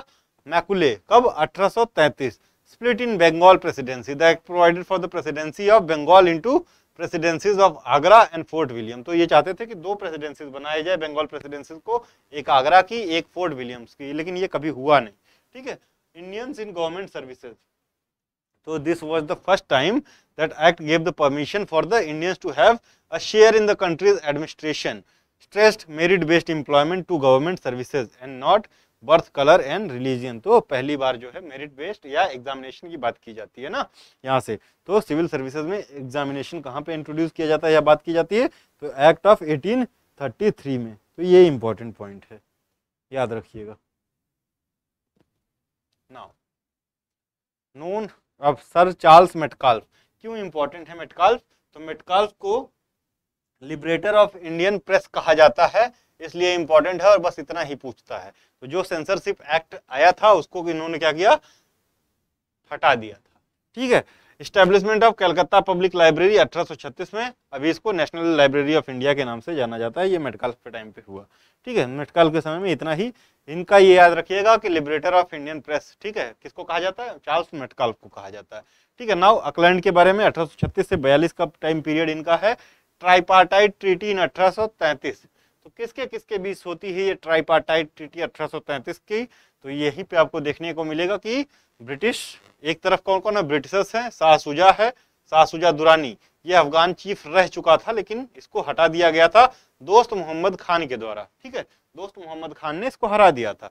तो ब्रिटिश प्लस शाह शुजा और महाराजा रंजीत सिंह एक तरफ और दोस्त मोहम्मद खान अकेले जो है एक तरफ। तो किसके खिलाफ होती है? ट्राइपार्टाइट ट्रीटी अगेंस्ट दोस्त मोहम्मद खान। और एक साथ कौन कौन होते हैं? तो ब्रिटिशर्स होते हैं, शाह शुजा होते हैं और रंजीत सिंह होते हैं। ठीक है, फर्स्ट एंग्लो अफगान वार इसी के समय में होता है 1840 से 42 में। और ब्रिटिशर्स जो है एकदम भयंकर वाली डिफीट फेस करते हैं इसमें। ठीक है, भाई अफगान मिलिशिया। ठीक है, और ये काबुल से रिट्रीट कर ले जाते हैं। और किसकी मिलिट्री होती है? दोस्त मोहम्मद खान, रंजीत सिंह और शाह शुजा की ज्वाइंट मिलिट्री होती है। ठीक है, फर्स्ट बंगाली डेली इसी समय निकाला जाता है। कब? 1839 में। तो फर्स्ट बंगाली डेली का क्या नाम था? ये डेली न्यूज़पेपर है। तो फर्स्ट बंगाली डेली वॉज संवाद प्रभाकर। कौन निकालता है? तो ईश्वर चंद विद्यासागर नहीं, ईश्वर चंद गुप्ता निकालते हैं। संवाद Prabhakar was first Bengali daily. और इसी समय 1839 में क्या होती है? तत्वबोधिनी सभा फॉर्म की जाती है by Devendranath Tagore. Tattvabodhini Sabha was founded by Devendranath Tagore in 1839। Now Henry Hardinge, important. ठीक है, the first Anglo Sikh war was held during the time of Henry Hardinge 1845 to 46। ठीक है, 46 British defeated the Sikh army and confiscated major portion of their territory. ठीक है, तो इसी समय first Anglo Sikh war 1845-46 में ये भयंकर वाली टेरिटरी जो रंजीत सिंह की पहले बनाई हुई थी इसको एक्वायर कर लेते हैं। अब ट्रीटी ऑफ लाहौर 1846 में साइन किया जाता है बिटवीन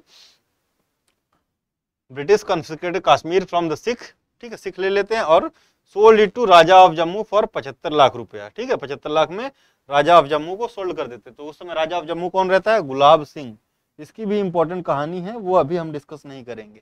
गुलाब सिंह को सोल्ड कर दिया जाता है। ठीक है, establishment of Roorkee engineering college was held during Henry Hardinge in 1847। ठीक है, 1847। तो हम बहुत पास पहुंच रहे हैं किसके? 1857 के। 1857 के। ठीक, now doctrine of lapse, very important. तो हमने 3 चीजें देखी, फेंस जो है रिंग फेंस पॉलिसी देखी, सब्सिडरी अलायंस देखा, अब देखते हैं डॉक्ट्रिन ऑफ लैप्स। तो सब्सिडरी अलायंस में सबसे पहला state to subsidise was Hyderabad, then उसके बाद हैदराबाद के बाद Mysore, then Awadh. Now here in doctrine of lapse 1848 में जो आया, सबसे पहला state to sign doctrine of lapse या डॉक्ट्रिन ऑफ लैप्स के अंतर्गत कैप्चर किया गया सबसे पहला स्टेट वाज सतारा। ठीक है, ये मराठा वाली स्टोरी जब हम पढ़ेंगे तो देखेंगे। उसके बाद जैतपुर और संबलपुर 1849 में, उदयपुर 52 में, 1853 में, झांसी में, नागपुर 54 में और एरकोट 55 में, अवध 56 में। सबका कैप्चर करने का रीजन अलग अलग था। अवध को मिस गवर्नमेंट के लिए कैप्चर किया गया था, झांसी को कि ये इनके लीगल हेयर नहीं थे, किसके, रघुनाथ राव के मतलब झांसी के जो हस्बैंड थे उनके लीगल पुत्र नहीं थे, ठीक है, गोद लिए हुए थे, इस वजह से उनको झांसी को कैप्चर करने का वो किया गया। तो ये याद रखिएगा, क्रम पूछ सकता है आपको, क्रम मिला के कौन सा कब किया गया मिलाने के लिए, तो ये इंपॉर्टेंट है। ठीक है, चार्टर एक्ट ऑफ 1853 20 साल बाद आता है। ठीक है, तो अभी आगे देखेंगे charter act of 1853। Bethune college school, collegiate school establish किया जाता है 1849 में, जिसको कलकत्ता फीमेल स्कूल के नाम से भी जाना जाता है। ठीक है, कौन, तो ये बेथुन स्टैब्लिश कर, जॉन एलियट ड्रिंक वाटर बेथुन इनका पूरा नाम है, तो बेथुन ही पूछेगा। तो it was the first female school, ठीक है, कॉलेज स्कूल नहीं। और इसी के समय, डलहौजी के समय सबसे इंपॉर्टेंट क्या है, वो होता है वुड्स डिस्पैच। वुड्स डिस्पैच की रिकमेंडेशन बहुत ही लिबरल थी, अगर कंपेयर करें हम किससे, मैकले मिनट ऑफ 1835 से। क्यों लिबरल थी कि मैकले मिनट में सिर्फ बोला गया कि आपका जो मीडियम ऑफ इंस्ट्रक्शन है वो इंग्लिश होना चाहिए। इसने 3 चीजों को बोला, ठीक है, और क्या बोला कि प्राइमरी लेवल का जो होगा ये वर्नाकुलर में होगा, यानी जो लोकल आपकी लैंग्वेज होगी। ठीक है, जो मीडियम या हाई स्कूल लेवल होगा ये वर्नाकुलर प्लस एंग्लो मिक्स होगा, मतलब इंग्लिश मिक्स होगा, तो इसको एंग्लो इंडियन लैंग्वेज कह सकते हो। और इधर जो आपका हायर स्टडीज के लिए इंग्लिश रिकमेंड किया। ठीक है, और भी बहुत सी चीजें बोली, मतलब टीचर्स ट्रेनिंग की बात की, फीमेल्स एजुकेशन की बात की, बहुत सी चीजें बात की। तो ये मोर लिबरल था अगर कंपेयर करें 1835 वाला आपका जो एक्ट है मैकुले मिनट, ठीक है, एजुकेशन एक्ट। नाउ तो हमने ये देखा डलहौजी के टाइम पीरियड में क्या क्या हुआ। समर कैपिटल भी शिफ्ट की गई to Shimla during the period of Dalhousie. Second Anglo Burmese war होता है, अभी हमने पहला देखा था बर्मीज वॉर, अब सेकेंड एंग्लो बर्मीज वॉर होता है 1852 में। Sole aim of Dalhousie was to capture Burma, ठीक है, जबकि वो बहुत पीसफुल होते हैं, तो अनप्रोवोक्ड अटैक होता है on Burmese territory. Burma was attacked unprovoked. First passenger train was introduced during the period of Dalhousie, ठीक है, कब, 1853 में, फ्रॉम बॉम्बे टू थाने। ये थोड़ा सा कंट्रोवर्शियल है, आपको ये चीजें मतलब कहीं जगह देखने को मिलेगा, इससे पहले भी ट्रेन इंट्रोड्यूस करी जा चुकी थी, लेकिन सबसे जो सटीक हमको मिलता है वो यही मिलता है। ठीक है, चलिए नाउ फर्स्ट टेलीग्राफ लाइन, ठीक है, तो डायमंड हार्बर से कलकत्ता 1858 में, डलहौजी का टाइम पीरियड कब, 1851 में। तो first telegraph line was laid in 1851 from Diamond Harbour to Calcutta. ठीक है, पोस्ट ऑफिस एक्ट 1854 और पीडब्ल्यूडी यानी पब्लिक वर्क डिपार्टमेंट 1854। तो पोस्ट ऑफिस एक्ट और पब्लिक वर्क डिपार्टमेंट दोनों इंट्रोड्यूस किए गए 1854 during the period of Dalhousie only, Dalhousie. ठीक है, सेकेंड एंग्लो सिख वॉर 1848 से 49 finally defeated the Sikhs and annexed Punjab और sold territory of Kashmir to Raja Gulab Singh. ठीक है, नाउ संथाल रेबेलियन 1855 में होता है, ये भी डलहौजी के टाइम पीरियड में होता है। तो 30 जून को होता है। 2 लीडर्स होते हैं, Sidho and Kanhu Murmu, important brother हैं सिंधो एंड कान्हू मुर्मू। इन्होंने लगभग 60,000 सोल्जर्स को मोबिलाइज किया और डिक्लेयर्ड रिबेलियन अगेंस्ट ब्रिटिशर्स। तो इसमें तो बहुत कुछ बताया जा सकता है, लेकिन इतना काफी है आपके एग्जाम के लिए। ठीक है, आगे देखेंगे, इनको हुल भी कहते थे, ये याद रखिएगा। Now religious disability act 1857 challenge the Hindu law of property और इनहेरिटेंस। तो ये बेसिकली ये भी 1856 यानी डलहौजी के टाइम पे ही है। तो इसने क्या किया, change the Hindu law of property या इनहेरिटेंस। तो बेसिकली कहा गया कि अगर इनका ये मोटो था कि जब मिशनरीज इंट्रोड्यूस की गई तो वो कन्वर्ट कर रहे थे भारी मात्रा में हिंदूज को, किसमें, क्रिश्चियनिटीज में, या मुस्लिम्स को क्रिश्चियनिटी में। तो उसको ध्यान में रखते हुए तो ये हिंदू पर्सनल लॉ के हिसाब से या मुस्लिम पर्सनल लॉ के हिसाब से अगर कोई अपना धर्म चेंज करता है तो उसके उसके पैतृक संपत्ति में हिस्सा नहीं मिलेगा। तो ये उसलिए लाया गया कि अगर कोई क्रिश्चियनिटी या किसी और धर्म में कन्वर्ट होता है तो फिर वो अपने पैतृक प्रॉपर्टी में हिस्सेदार रह सकता है। यही है religious disability act 1856। Now annexation of Awadh 1856 on ground of misgovernment या internal disturbance, internal misgovernment के ग्राउंड पे एनेक्स किया गया 1856 में Awadh under doctrine of lapse. तो कई बार कहा जाता है कि ये डॉक्ट्रिन ऑफ लैब्स के अंतर्गत नहीं एनेक्स किया गया था, लेकिन ये पार्ट तो वही था। ठीक है, बैंड फीमेल इन्फेंटिसाइड कंप्लीटली। ठीक है, तो फीमेल इन्फेंटिसाइड को कंप्लीटली बैन किया गया and human sacrifice in central province, sorry, तो ये आपका फीमेल इन्फेंटिसाइड था, इसको कंप्लीट बैन किया गया through out the territory of India, और लेकिन ह्यूमन सेक्रीफाइस को सेंट्रल प्रोविंस ओडिशा और महाराष्ट्र में बैन किया गया। ठीक है, तो ये इंपॉर्टेंट डेवलपमेंट थे डलहौजी के टाइम पीरियड के। Now charter act of 1853। Before starting this I will take 1 minute leave, उसके बाद हम तुरंत मिलते हैं।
तो जो आपके अब तक के जो चार्टर्स हमने देखे थे कौन कौन से, 1793, 1813, 1833, उसके थोड़ा सा डिफरेंट, इस चार्टर में ऐसी कोई टाइम लिमिट फ्रेम नहीं की गई कि आपका अगला चार्टर कब आएगा। It means company parliament was in mood कि वो कंपनी का जो टोटल राइट है वो कभी भी खत्म कर सकता था। ठीक है, ये इंडिकेशन था, कोई भी अगली डेट नहीं दी गई कि आपका चार्टर 20 साल के लिए और बढ़ाया जा रहा है। ठीक है, गवर्नर जनरल की जो ऑफिस थी उसमें 4 मेंबर्स थे, चौथा जो लॉ मेंबर था, ठीक है, 4th लॉ मेंबर वो परमानेंट नहीं था, ठीक है, उसको वोटिंग राइट नहीं थे। अभी उसको इसमें 1853 वाले चार्टर एक्ट से वोटिंग राइट दे दिया गया। और फोर्थ मेंबर कौन, फर्स्ट इंडियन कौन था फोर्थ मेंबर, तो एसपी सिन्हा थे, ठीक है, एसपी सिन्हा। लेजिस्लेटिव काउंसिल में 6 और मेंबर जोड़े गए। अब तक हमने देखा था कि लेजिस्लेटिव काउंसिल में there were 6 members. Now through act of charter act of 1853 6 more members were added to the legislative council, ठीक है। एक तो गवर्नर जनरल होता था, टोटल 12 हो गए ना, 6 + 6। एक गवर्नर जनरल खुद होता था, एक कमांडर इन चीफ होता था, 4 मेंबर्स होते थे गवर्नर जनरल इन काउंसिल के। एक जो है सीजीए होता था of supreme court of Calcutta, यानी chief justice of supreme court of Calcutta. एक जो है अदर जज होता था, रेगुलर जज from supreme court of Calcutta. और 4 जो है मेंबर्स होते थे कंपनी सर्वेंट्स के, जिनके पास 10 साल के से अधिक का अनुभव होता था या एक्सपीरियंस होता था। 4 रिप्रेजेंटेटिव मेंबर्स होते थे कंपनी के, ठीक है। गवर्नर जनरल की जो could nominate the vice president to the council, तो जो काउंसिल है इसका एक वाइस प्रेसिडेंट भी गवर्नर जनरल नॉमिनेट कर सकता था। Governor general's assent was required for all legislative proposals in country, ठीक है। तो जितने भी लेजिस्लेटिव प्रपोजल्स पास होने थे उसमें गवर्नर जनरल का असेंट मैंडेटरी कर दिया गया। तो ये चार्टर एक्ट ऑफ 1853 के कुछ इंपॉर्टेंट पॉइंट्स हैं, ठीक है। सबसे इंपॉर्टेंट यही है कि कोई डेट नहीं रखी गई, ठीक है। और मेंबर्स जो 6 बढ़ा दिए गए, इससे ज्यादा नहीं पूछेगा कितने मेंबर इंक्रीज कर दिए गए, तो 6 मेंबर इंक्रीज कर दिए गए। कोई 20 साल की डेट नहीं दी गई, ठीक है। जो फोर्थ लॉ मेंबर था गवर्नर जनरल की ऑफिस की, इसको फुल टाइम मेंबर बना दिया गया और इसके पास राइट टू वोट आ गया, ठीक है, राइट टू वोट आ गया। नाउ अब कोर्ट ऑफ डायरेक्टर जो था could create a new presidency और प्रोविंस, तो कोर्ट ऑफ डायरेक्टर के पास ज्यादा पावर दी गई, कितनी, कि वो नई प्रेसिडेंसी या प्रोविंस बना सकता है, ठीक है। Since 1833 and 1853 2 new provinces were created, एक तो सिंध और पंजाब, दूसरा could also appoint LT lieutenant governor, जो छोटा होता है जैसे हम अभी यूटीज के लिए करते हैं।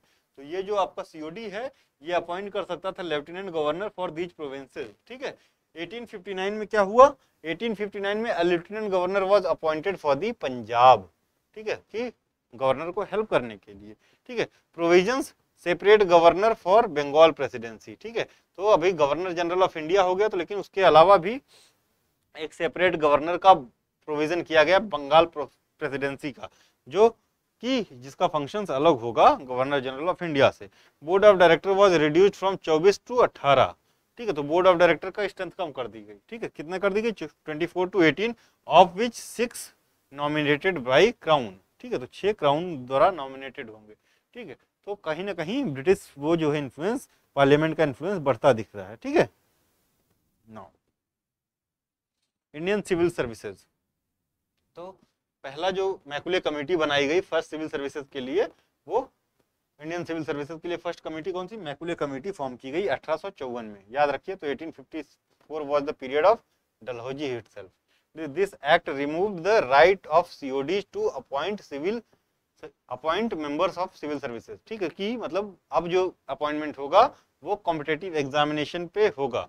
इससे पहले जो सीओडी कोर्ट ऑफ डायरेक्टर के पास राइट होता था कि वो सिविल सर्वेंट्स को अपॉइंट कर सके, ठीक है। तो ये जो मैकुले मिनिट कमेटी का जो रिकमेंडेशन था, इसने ये किया कि ये जो है ये अपॉइंट नहीं कर सकते, तो ये एक्ट में इसको हटा दिया गया कि अब ये अपॉइंटमेंट नहीं होगा ऑन बेसिस ऑफ, कि मतलब ऐसे ही रिकमेंडेशन पे अपॉइंट नहीं होगा। The appointment open competition merit system पे ओपन टू ऑल रख दिया गया सिविल सर्विसेज में, ठीक है। तो ये चीजें हमको यहाँ पे देखने को मिलती है 1853 वाले एक्ट के बाद से, sorry charter act of 1853।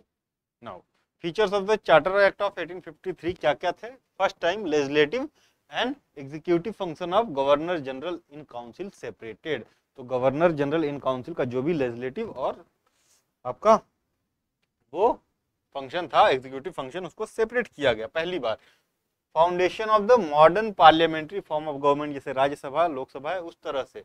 The legislative wing of GGIC acted as a parliament on the model of British parliament. Company's influence was further reduce, तो बोर्ड ऑफ डायरेक्टर के जो ओनली 6 मेंबर्स थे, that to nominated by crown, ठीक है। तो company का influence और board of director, हाँ ठीक है।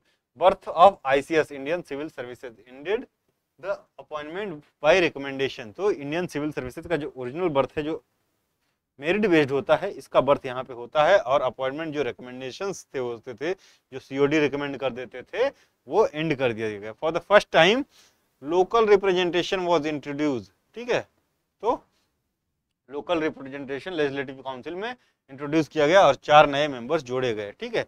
Members from the local government of Bengal, Bombay, Madras और नॉर्थ वेस्ट प्रोविंस से एक एक मेंबर लिए गए। तो 4 लेजिस्लेटिव काउंसिल में नए मेंबर लोकल रिप्रेजेंटेशन के साथ जोड़े गए।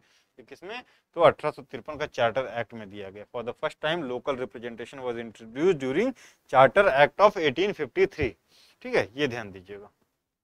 हिंदू विडो रीमैरिज एक्ट 1856, ठीक है, the law was drafted bye Dalhousie only, ठीक है। इंडियन रेबेलियन ऑफ 1857, ठीक है, तो डलहौजी का टाइम पीरियड जो है वो 56 तक ही था। तो रिबेलियन किसके टाइम पीरियड पे हुआ होगा? तो कैनिन के टाइम पीरियड पे हुआ होगा ना, लॉर्ड कैनिन के। तो 1857 का rebellion, university act, Calcutta, Bombay और मद्रास यूनिवर्सिटी बनाई जाती है 1857 में, और सबसे पहले इनमें कलकत्ता यूनिवर्सिटी का फॉर्मेशन होता है, ठीक है। चलिए आगे बढ़ते हैं। ये कैनिन के समय में होता है, ध्यान दीजिएगा। Hindu widow remarriage act 1856 Canning के टाइम पे पास होता है, ठीक है, ठीक है। Hindu widow remarriage act was pass during the period of Canning, ठीक है, in 1856। Indian rebellion of 1857 was held during the governor generalship of Canning, और यूनिवर्सिटी जो बनती है कलकत्ता, बॉम्बे और मद्रास में, ये भी कैनिंग के टाइम पीरियड पे होता है। यही इंपॉर्टेंट है कैनिंग का फेज में, ठीक है। इसके बाद जो है आप देखते हैं,